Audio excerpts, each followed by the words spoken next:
Self confidence को directly हासिल नहीं किया जा सकता। आप डायरेक्टली कॉन्फिडेंट बनने की कोशिश नहीं कर सकते, क्योंकि अक्सर ये कोशिश उल्टा असर करती है।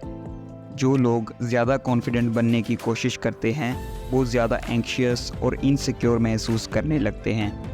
कॉन्फिडेंस बिल्ड करने का सही तरीका है उन हैबिट्स को अपनी लाइफ से एलिमिनेट करना जो कॉन्फिडेंट लोग अवॉइड करते हैं, ताकि कॉन्फिडेंस खुद व खुद आपके अंदर डेवलप हो सके। इसलिए आज की वीडियो में हम इन्हीं 5 हैबिट्स के बारे में बात करेंगे। नंबर 1, रीएश्योरेंस मांगना। जब हम डरते हैं या एंग्शियस होते हैं तो हम बार बार रीएश्योरेंस मांगते हैं। फॉर एग्ज़ाम्पल, इमेजिन करें कि आपको जॉब इंटरव्यू के लिए जाना है और आप बार बार अपने दोस्तों और परिवार वालों से पूछ रहे हैं, क्या तुमको लगता है मैं सिलेक्ट हो जाऊंगा? ये रीएश्योरेंस टेम्परेरी रिलीफ तो देता है, लेकिन लॉन्ग टर्म में ये आपकी एंग्जाइटी और इनसिक्योरिटी को बढ़ाता है। साइकोलॉजिस्ट डॉक्टर एल्बर्ट एलिस का कहना है कि जब आप लगातार रीएश्योरेंस मांगते हैं तो आप अपने दिमाग को ट्रेन कर रहे हैं एंग्जाइटी से डरने के लिए। इसलिए अगली बार जब आप एंग्शियस महसूस करें तो खुद को याद दिलाएं कि ये फीलिंग अनकंफर्टेबल है, लेकिन डेंजरस नहीं।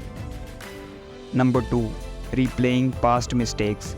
एक और कॉमन हैबिट जो कॉन्फिडेंस को अंडरमाइन करती है वो है पास्ट मिस्टेक्स पर रिपीटेडली सोचना। मान लीजिए आपने किसी मीटिंग में कुछ गलत बोल दिया और अब आप बार बार वही मिस्टेक अपने मन में रिप्ले कर रहे हैं। ये रूमिनेशन सिर्फ आपको बैड फील करवाता है, लेकिन इसका कोई प्रोडक्टिव आउटकम नहीं होता। British journal of clinical psychology में पब्लिश्ड एक स्टडी के अनुसार rumination directly low self esteem से जुड़ा हुआ है। इसलिए पास्ट मिस्टेक से सीखें, लेकिन उन्हें बार बार अपने मन में रिप्ले ना करें। खुद से पूछें, क्या मैं इस मिस्टेक से कुछ सीख सकता हूँ, और फिर आगे बढ़ें। नंबर 3, परफेक्शनिज्म को चेज़ करना। कॉन्फिडेंट लोग परफेक्शनिस्ट नहीं होते। रिसर्च बताती है कि परफेक्शनिज्म और लो सेल्फ एस्टीम के बीच स्ट्रॉन्ग कनेक्शन है। जब आप परफेक्शनिज्म को चेज़ करते हैं तब आप एक छोटी सी गलती करने पर भी निराश हो जाते हैं और अपनी छोटी छोटी मिस्टेक्स को बहुत बड़ा बना लेते हैं, खुद को अननेसेसरी प्रेशर में डाल लेते हैं। ये परफेक्शनिज्म का ट्रैप है, लेकिन सच ये है कि हर ग्रेट आर्टिस्ट की शुरुआत इम्परफेक्ट होती है। अपने आप को रियलिस्टिक एक्सपेक्टेशंस दें और इम्परफेक्शन को एक्सेप्ट करें। जैसे ही आप अपनी इम्परफेक्शन को एक्सेप्ट करेंगे, आपका कॉन्फिडेंस खुद व खुद बढ़ेगा। सेल्फ कॉन्फिडेंस तब बिल्ड होता है जब आप नई नई चीज़ें सीखने को एम्ब्रेस और एक्सेप्ट करते हैं, और अगर चीज़ें प्लान के मुताबिक ना भी जाएं तो भी आप अपने प्रति काइंड रहते हैं। Number 4, worrying about uncontrollable things. ऐसी चीज़ों के बारे में चिंता करना जिन्हें हम कंट्रोल नहीं कर सकते, ये हैबिट हमारे कॉन्फिडेंस को ख़त्म कर देती है। हम अक्सर फ्यूचर इवेंट्स या दूसरे लोगों के बिहेवियर के बारे में चिंता करते हैं।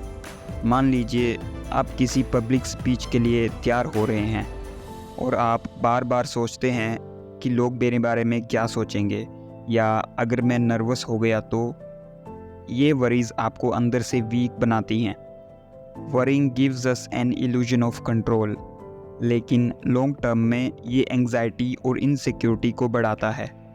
इसकी बजाय अपनी एनर्जी और फोकस को उन चीज़ों पर लगाएं जिन्हें आप कंट्रोल कर सकते हैं। जैसे अपनी प्रेपरेशन को इम्प्रूव करें, रिलैक्सेशन टेक्निक्स प्रैक्टिस करें और अपनी स्ट्रेंथ्स पर ध्यान दें। नंबर 5, इमोशन बेस्ड डिसीजंस लेना।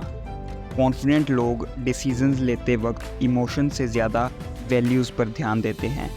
इमेजिन करें कि सुबह 5 बजे अलार्म बजा और आपने डिसाइड किया कि आप रन पर जाएंगे, लेकिन बाहर का ठंडा मौसम देखकर आपने सोचा, चलो आज नहीं कल से शुरू करेंगे। ये इमोशन बेस्ड डिसीज़न है। अमेरिकन साइकोलॉजिकल एसोसिएशन के अनुसार जब हम वैल्यूज़ की बजाय इमोशंस पर बेस्ड डिसीज़न लेते हैं तो हमारी सेल्फ ट्रस्ट और कॉन्फिडेंस धीरे धीरे कम हो जाती है। इसलिए अपने वैल्यूज़ के हिसाब से डिसीज़न लें और उन्हें फॉलो थ्रू करें। और याद रखें, सेल्फ कॉन्फिडेंस तब बिल्ड होता है जब आप रोज़ अपने आप से किए गए वादों को निभाते हैं और सेल्फ डाउट होने के बावजूद भी एक्शन लेते हैं। हर जीत आपके कॉन्फिडेंस को बूस्ट करती है, हर हार आपको पेशेंस और रेजिलियंस सिखाती है। तो दोस्तों, कॉन्फिडेंस बिल्ड करने के लिए इन 5 हैबिट्स को अवॉइड करना बहुत ज़रूरी है। याद रखो, कॉन्फिडेंस एक प्रोसेस है और इसे डेवलप करने के लिए आपको कंसिस्टेंट एफर्ट लगाना होगा।